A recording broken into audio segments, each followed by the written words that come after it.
नमस्कार, मैं हूं मनप्रीत और आप देख रहे हैं आपका अपना चैनल वायरल सच। सभी जानते हैं कि कोविड काल सबके लिए बहुत ही दुर्भाग्यपूर्ण रहा है और सबके जो बिजनेस है कहीं ना कहीं उससे आहत हुए हैं।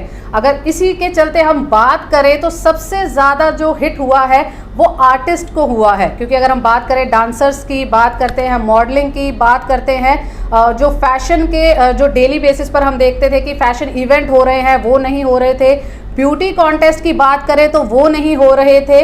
तो आज इसी के चलते हमसे बात करने के लिए मौजूद हैं इनोवेशन ब्रांड मैनेजमेंट के फाउंडर और सीईओ हरिंदर डोगरा जी। आइए उनसे बात करते हैं और जानते हैं कि क्या कुछ अब वो करने वाले हैं। क्या ये जो आर्टिस्ट इंडस्ट्री है, ये इवेंट मैनेजमेंट इंडस्ट्री है, क्या ये दोबारा उभर पा रहे हैं, कितना टफ रहा ये टाइम उनके लिए, और अभी क्या आने वाले समय में कुछ नए प्रयास किए जा रहे हैं उनके द्वारा, या ब्यूटी कॉन्टेस्ट है जो दोबारा शुरू किए जा रहे हैं उनके द्वारा। आइए बात करते हैं हरिंदर डोगरा जी से। नमस्कार सर, बहुत बहुत स्वागत है आपका। Thank you. सर, सबसे पहले हम जानना चाहेंगे इनोवेशन ब्रांड मैनेजमेंट क्या थीम है इसका, किस विजन के ऊपर काम कर रहे हैं अभी आप?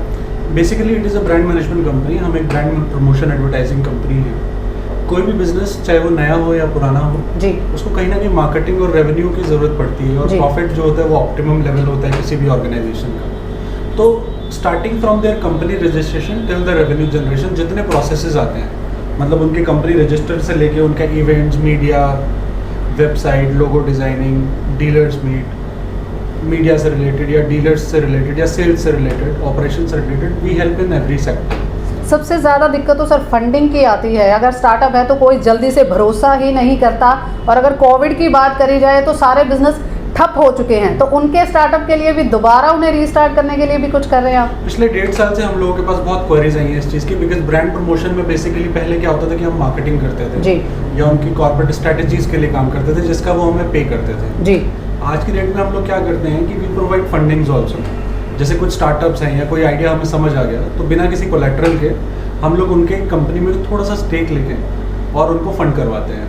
तो ये एक नया ऑप्शन हम लोगों ने चूज़ किया, जिसके लिए हमारे पास पूरी एक बैकलॉग की टीम है जी, जो पूरा स्टार्टअप्स को देखती है। तो सर इसके अलावा भी जैसे आप इवेंट मैनेजमेंट की बात कर रहे हैं, तो कुछ क्या कॉन्टेस्ट वगैरह या ब्यूटी कॉन्टेस्ट भी आपके द्वारा अरेंज करे जाते हैं? फैशन एक्स एक मेरा पुराना ब्यूटी कॉन्टेस्ट था, जो फैशन एक्स सीजन 1 हमने किया था बिफोर लॉकडाउन। ठीक है। और 2019 में हम लोगों ने उसका सेकंड सीजन जब स्टार्ट किया था तो देहरादून और जयपुर के ऑडिशन हो चुके थे जी, और इट वेंट वेरी वेल, बहुत ही सक्सेसफुल था।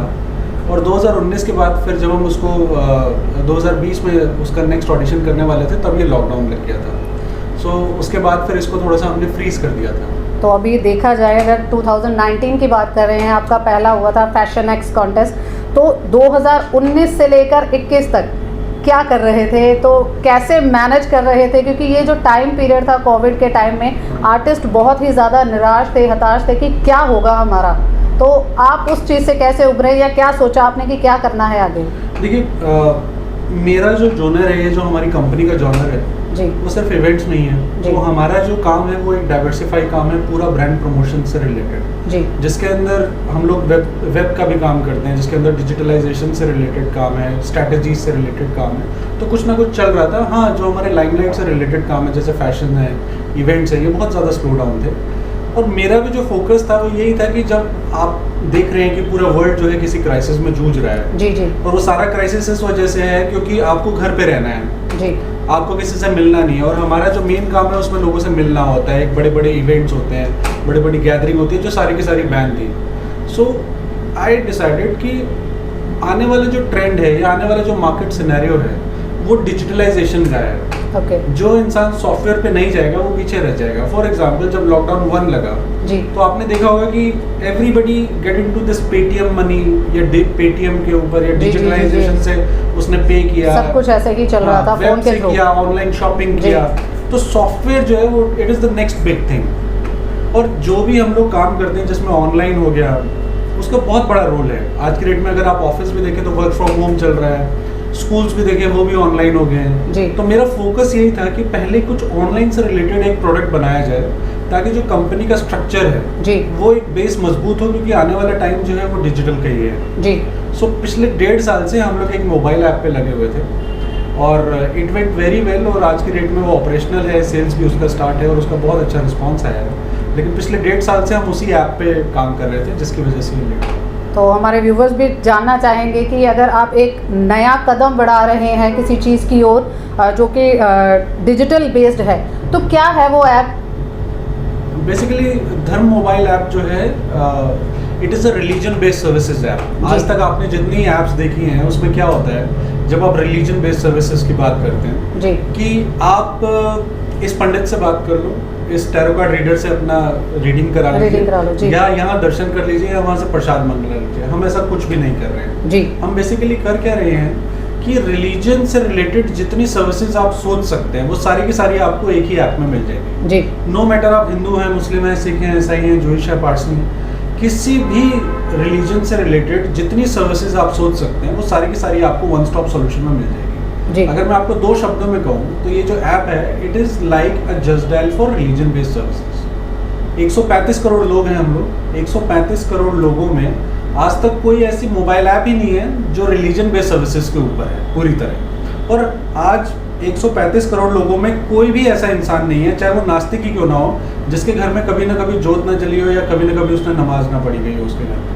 तो हम कहीं ना कहीं रिलीजन से जुड़े हुए हैं जी। लेकिन जब इतने बड़ी मात्रा में किसी चीज़ से हम जुड़े हुए तो उसके लिए कोई एक्सक्लूसिव ऐप ही नहीं है। जब पूरी दुनिया या हर इंडस्ट्री जो है डिजिटलाइजेशन की तरफ चढ़ रही है तो ये एक ऐसा सेगमेंट है जिसके लिए कोई मोबाइल ऐप ही नहीं है।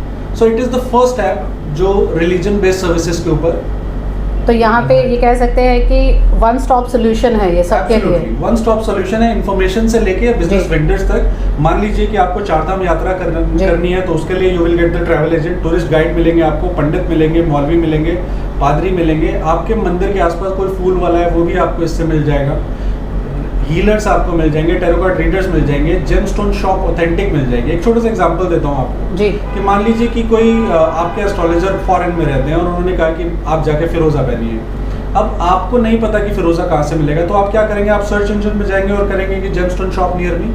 आप उस शॉप पे जाते हैं और उस शॉप वाले को पता लग जाता है कि आपको इस बारे में नॉलेज नहीं है, तो हो सकता है कि आपको सही प्रोडक्ट ना मिले। लेकिन अगर आपको ऐप में दिख रहा है कि यहाँ से 50 किलोमीटर दूर एक ऐसी शॉप है जो ऑथेंटिकेट है, आपको सेटिस्फाइड करके वो प्रोडक्ट देगी, तो आप गाड़ी उठाओगे वहाँ चले जाओगे, आपका लक का मामला है। तो हम कर क्या रहे हैं, एक जेन्युइन वेंडर को एक जेन्युइन बायर से मिलवा रहे हैं। तो ये आप पूरा वेरिफिकेशन करा हुआ है आपने, वेरीफाइड है ये सारे। इसमें जितने भी लोग वेंडर्स जुड़ रहे हैं हमारे साथ जी, उनकी पूरी रेटिंग्स हैं और रेटिंग्स आगे जाके अपग्रेड भी होगी कस्टमर फीडबैक के ऊपर, और आगे जाके उसको और रिफाइन किया जाएगा। तो कहीं ना कहीं ये माना जा सकता है कि धर्म ऐप के थ्रू अगर कुछ भी आपको रिलीजन से रिलेटेड कुछ जानना है या टैरो कार्ड की बात है तो वन स्टॉप सोल्यूशन है, आप वहीं से सारी इन्फॉर्मेशन ले सकते हैं बिना अपने घर से बाहर निकले। एब्सोल्युटली आप उसे ले सकते हैं। मान लीजिए कि आपको कोई ट्रिप प्लान करनी है, मान लीजिए वैष्णो देवी आपने जाना है, तो आप वहीं से हेलीकॉप्टर वेंडर बुक करा सकते हैं, वहीं से टूरिस्ट गाइड ले सकते हैं, वहीं से आप अपनी बसेस बुक करा सकते हैं, होटल बुक करा सकते हैं, वापस आने का भी पूरा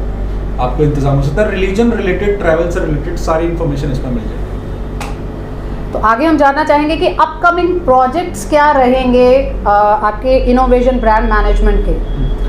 धर्म मोबाइल ऐप बहुत ठीक चल रहा है और अभी इसका सेल्स भी स्टार्ट है। अब हम लोग इसकी फ्रेंचाइजीज दे रहे हैं। राजस्थान में हम लोगों ने स्टार्ट कर दिया, उत्तराखंड बहुत जल्दी हम स्टार्ट करेंगे और आगे आने वाले टाइम में इसके बहुत सारे और भी रिसोर्सेज आएंगे। तो ये ग्रेजुअली बढ़ेगा क्योंकि डेटा का काम है ये। जो हमारे पुराने प्रोजेक्ट्स हैं जैसे फैशन एक्स है, फैशन एक्स 1 था, अब फैशन एक्स 2 आ रहा है। स्टार्टअप फंडिंग्स पे हम लोग स्टार्ट कर चुके हैं। एक मेरा फोटोग्राफी का इवेंट है क्लिक फॉर पैशन, उसको भी हम रीस्टार्ट करेंगे, लेकिन it will take some time. अभी जो पूरा फोकस है वो फैशन एक्स 2 पे है क्योंकि अब धीरे धीरे आपको अपने पुराने प्रोजेक्ट्स को स्टार्ट करना है जी, क्योंकि 1.5 साल से 2 साल से कुछ किया नहीं है और अब वो टाइम आ चुका है कि अब हम लोग उसको स्टार्ट करें। फैशन एक्स 2 की आप बात कर रहे हैं या हम कह सकते हैं कि सीज़न 2 आएगा उसका, तो सीज़न 2 में क्या रहेगा, क्या एलिजिबिलिटी होगी, बाकियों के कंपैरेटिव क्या कुछ अलग होगा उसमें? देखिए सीजन 2 में एलिजिबिलिटी क्राइटेरिया तो सेम ही है, 18 to 35 years of female, married और अनमैरिड दोनों अप्लाई कर सकते हैं। ओके, दोनों कर सकते हैं? एब्सोल्युटली दोनों कर सकते हैं। और फैशन एक्स में इस बार जो चेंजेस हैं वो थोड़ा सा एक हमने जो डिमांड आई है उसके हिसाब से हम लोगों ने चेंज किया है कि फैशन एक्स के अंदर मिस और मिसेस दोनों अप्लाई कर सकते थे, लेकिन जो टाइटल था वो एक ही था फैशन एक्स का जी। अब उसमें एक हम सब टाइटल डाल रहे हैं मिसेस फैशन एक्स का भी, सो दैट जो मैरिड फीमेल्स हैं उनको ये ना लगे कि हाउ शी कैन कम्पीट, बल्कि मेरा बिलीव यही है कि she can compete to everyone, लेकिन फिर भी just to make them more renowned एक मिसेस फैशन एक्स नाम से एक सब टाइटल हम इसमें ऐड कर रहे हैं। कहीं ना कहीं ये चीज़ अच्छी भी मानी जाती है, क्योंकि कई बार होता है कि मन में तो इच्छा होती है लेडीज़ के, बट शादी के बाद उनको लगता है कि शायद स्टॉपेज लग जाएगा, हम कुछ कर नहीं पाएंगे या हमें अपॉर्चुनिटी नहीं मिलेगी, ऐसी कि कोई मिसेस के नाम से जो है एक हमारा आइकन रखेगा या कुछ ऐसा एडवर्टीज़ होगा आगे। तो ये चीज़ शायद आपको अच्छी भी लगेगी, और ये भी है कि मार्केट में भी कहीं ना कहीं एक बूम आएगा।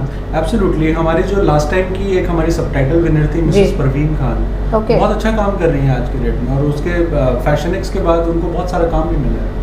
तो बाकी जो पार्टिसिपेंट्स रहे आपके फैशन एक्स 1 के अगर हम बात करें, तो उनके लिए आपने कुछ करा या फिर उनको कहीं पे प्लेस करवाया, या उन्होंने कहीं जॉब के लिए अप्लाई करा हो, या आपकी इवेंट कंपनी ने उनको कहीं प्लेसमेंट दिलवाई हो? बहुत सारे 25 लोग थे, 25 टॉप 25 जो थे, उसमें से 18 को हम लोगों ने काम दिया था। ओके। जिसके अंदर हम लोगों ने अपना एक इंटरनेशनल कैलेंडर लॉन्च किया था, जिसमें जो श्री राजीव त्यागी थे, लेट श्री राजीव त्यागी कांग्रेस के, उन्होंने उनको लॉन्च भी किया था जी। तो एक कैलेंडर लॉन्च हमने किया, मैगजीन एक आ रही है हमारी, उसके अंदर प्रेजेंस है उन लोगों का जी। इसके अलावा कुछ लोगों को हमने काम भी दिलवाया, और एक अपकमिंग हमारी वेब सीरीज़ आ रही है, उसमें भी हम लोग उनको कंसिडर करेंगे। सर, जैसे आप बोल रहे हैं कि आपने जो 25 थे उसमें से 18 जो पार्टिसिपेंट्स थे उनको जॉब्स वगैरह प्रोवाइड करी, तो इस बार क्या खास होगा? इस बार भी सेम सिनेरियो रहेगा, या फैशन एक्स 2 के जो कंटेस्टेंट होंगे, पार्टिसिपेंट्स होंगे, उनके लिए और भी कुछ बेहतर, कुछ खास होगा? बहुत ज़्यादा। इस बार क्या है, देखिए थोड़ा सा सिलेक्शन क्राइटेरिया हम लोगों ने और ज़्यादा स्ट्रॉन्ग बनाया है जी, ताकि और ज़्यादा एक क्रीम निकल के आए जी। The main thing which we required from a contestant is कि उसकी ज़ील होनी चाहिए, उसका पैशन होना चाहिए काम करने का जी। ऐसा ना हो कि एक साल काम किया दूसरे साल नहीं किया, इस तरह के ना हो। सेकेंडली, प्लेसमेंट्स और भी ज़्यादा स्ट्रॉन्ग होगी, जिसके अंदर हमारा एक टाई अप हुआ है ड्रामा टॉकीज नाम से एक प्रोडक्शन हाउस है। Drama talkies? हाँ, जो बॉम्बे में है जी। That has been backed by many celebrities including Mahesh Bhatt, Aamir Khan, Pankaj Tripathi. In fact उनकी जो नई फिल्म आ रही है, शॉर्ट फिल्म, उसमें पंकज त्रिपाठी जी खुद हैं जी, और मिस्टर राजीव मिश्रा और अमर मिश्रा हैं जो उसके डायरेक्टर हैं, और उनके साथ हमारा लीगल कॉन्ट्रैक्ट भी हुआ है कि जो भी हमारी कंटेस्टेंट जीतेगी उसको कहीं ना कहीं वो लोग प्लेस भी कराएंगे। एक तो ये है। सेकेंडली, इसके अलावा there will be many things which we are doing, जिसके अंदर उनको कलेक्शन जो हमारे फैशन एक्स के आ रहे हैं उसके अंदर उनको प्रोडक्ट में एंडोर्स किया जाएगा, मैगजीन प्रेजेंस दी जाएगी। इसके अलावा अगर कोई लड़की ऐसी है जिसका कोई स्टार्टअप का आइडिया है तो हम उसको फंड भी करेंगे जी, जैसे आपका इनोवेशन ब्रांड मैनेजमेंट करता है। पहले हम लोगों ने जो लास्ट हमारी 25 कंटेस्टेंट थी उनमें से 2-3 को हमने जॉब भी प्रोवाइड किया था। इस बार we will fund the idea also. For example, she want to become an entrepreneur, वो अगर वो बिजनेस अपना करना चाहती है और वो उसमें ज़ील है उस चीज़ का, तो हम लोग उसको इन्वेस्ट भी करेंगे। तो जैसे आप शॉर्ट मूवीज़ की बात कर रहे हैं, तो ऐसे ही कुछ वेब सीरीज़ का भी आजकल ज़्यादा ट्रेंड चला हुआ है, तो ऐसा भी कुछ करने का सोच रहे हैं आप? जी, एक प्लान चल रहा है हमारा जी, और थोड़ा सा अर्ली स्टेज है इस पर बात करने का, लेकिन वेब सीरीज़ जो है वो लगभग कंफर्म है कि हम उसको करेंगे, और उसकी कास्टिंग स्टार्ट हो जाएगी अक्टूबर में, और ये वेब सीरीज़ काफ़ी बड़ी होगी, और इसमें आप लगा के चलिए कि एक बहुत ही बड़े OTT प्लेटफॉर्म के साथ हमारा टाई अप भी हो रहा है। ओके। और सही टाइम आने पे आप लोगों को भी हम बताएंगे कि किसके साथ है, but it is going to be a very big break. तो कहीं ना कहीं माना जा सकता है कि अब जो आर्टिस्ट निराश हो चुके हैं उनके लिए मार्केट में कुछ अवेलेबल है कि वो स्टार्ट कर सकते हैं। निराश होने की ज़रूरत ही नहीं है, क्योंकि OTT प्लेटफॉर्म्स है, नेक्स्ट जनरेशन बिजनेस है जी। सिर्फ आप पिक्चर्स पर डिपेंड नहीं रहेंगे, फीचर फिल्म में OTT प्लेटफॉर्म्स है, यूट्यूब है, सोशल मीडिया इतना स्ट्रॉन्ग है, तो कहीं ना कहीं अगर आप में टैलेंट है तो आप उसको प्रमोट कर सकते हैं। जो हमारी वेब सीरीज़ आ रही है उसके अंदर ही हमें बहुत सारे कैरेक्टर्स हैं जो चाहिए हैं, और अक्टूबर में जब हम इसको, या नवंबर में जब भी हम इसको स्टार्ट करेंगे, तो बहुत सारी चीज़ें निकल के आएंगी, और जेन्युइन टैलेंट को, और जो टैलेंटेड और पोटेंशियल लोग हैं उनको हम इसमें प्लेस करेंगे। अभी सबसे बड़ा सवाल ये भी आता है कि बहुत सारे लोग हैं जिनके मन में अभी भी डाउट्स होंगे कि कैसे वो आपसे कनेक्ट कर सकते हैं, या क्या वो भी कुछ स्टार्टअप कर सकते हैं आपके द्वारा। जैसे आप कह रहे हैं कि स्टार्टअप में फंडिंग का, उनके रेवेन्यू का सारा कुछ आप मैनेज करते हैं, तो कैसे लोग आपसे कांटेक्ट कर सकते हैं, कैसे वो जान सकते हैं, या कैसे जुड़ सकते हैं इनोवेशन ब्रांड मैनेजमेंट के साथ? इनोवेशन की अपनी एक ईमेल आईडी है, innovation.brand@gmail.com। आप उस पर अपनी क्वेरीज सेंड कर सकते हैं। इसके अलावा मेरी गूगल प्रेजेंस है, आप मेरा सिर्फ नाम डालिए गूगल पे जी, और आपको सारी इन्फॉर्मेशन, कॉन्टैक्ट डिटेल्स वहाँ से मिल जाएगी, तो दे कैन कॉन्टैक्ट मी। तो कोई भी आर्टिस्ट कर सकते हैं। अगर हम सपोज बात करते हैं, अभी तो फैशन एक्स की बात हो रही है, यहाँ आपने धर्म ऐप की बात करी, और भी बहुत सारे आर्टिस्ट हैं, जैसे कि डांसर्स की हम बात करें या मॉडल्स की। बिल्कुल बिल्कुल, जैसे वेब सीरीज़ की मैं आपसे बता रहा हूँ, उसमें कोरियोग्राफर हैं, मेकअप आर्टिस्ट हैं, डिज़ाइनर्स हैं, सिनेमाटोग्राफर्स हैं, कैमरामैन हैं, स्क्रिप्ट राइटर्स हैं, तो सबकी डिमांड है, स्टोरी लिखने वालों की है, क्योंकि कुछ कंटेंट है हमारे पास, उसको बड़ा भी बनाना है हमें। तो बहुत सारी चीज़ें हैं, everybody need to gather to become a good team. जब एक अच्छी टीम बनती है तो सारी चीज़ें हो जाती हैं। तो हम ओपन है सबके लिए, अगर इस तरह का कोई क्वेरी आप लोगों के पास है तो प्लीज़ आप हमें कॉन्टैक्ट कर सकते हैं, और अगर सही रहा तो हम डेफिनेटली काम करेंगे। एक और बहुत बड़ी चीज़ खुल के सामने आती है, या कई बार जो है फैशन के गलियारों में बहुत बातें भी होती हैं कि जो पैसों की बात होती है ना, कि मीन्स फंडिंग की बात करी जाती है। किसी भी आर्टिस्ट को अगर बुलाया जाता है, बोला जाता है कि आपको फंड करना होगा, आपको उसके ऊपर पैसे लगाने होंगे। क्या इनोवेशन में भी यही है? नहीं, फैशन एक्स जो है वो टोटली फ्री ऑफ कॉस्ट है। जो फैशन एक्स में सिलेक्टेड लड़कियां हैं जी, उनसे हम कभी चार्ज नहीं करते हैं। ये आप मार्केट में आप इससे पूछ सकते हैं कि फैशन एक्स के अंदर मान लीजिए कि एक कंटेस्टेंट है, she wanted to participate, there is no registration fee. जो सिलेक्शन के क्राइटेरिया से आई है उससे कोई चार्जेस नहीं है जी, ये कंफर्म है। और वायरल सच की तरफ से आपको all the best for the future. आपका फैशन एक्स जो है, हम भी कोशिश करेंगे कि हमारे व्यूवर्स को भी दिखाएं, और हम भी चाहेंगे कि जो भी महिलाएं इसमें पार्टिसिपेट करना चाहती हैं, और सबसे अच्छी बात है जो मैरिड है वो भी इसका हिस्सा बन सकती हैं विदाउट एनी रजिस्ट्रेशन फीस, जो कि एक बहुत ही अहम कदम उठाया गया है हरिंदर डोगरा जी के द्वारा। I wish you all the best sir. Thank you so much viral सच की टीम, मुझे बुलाने के लिए। 1-1.5 साल बाद कोई इंटरव्यू दिया है, so I am really grateful. Thank you sir.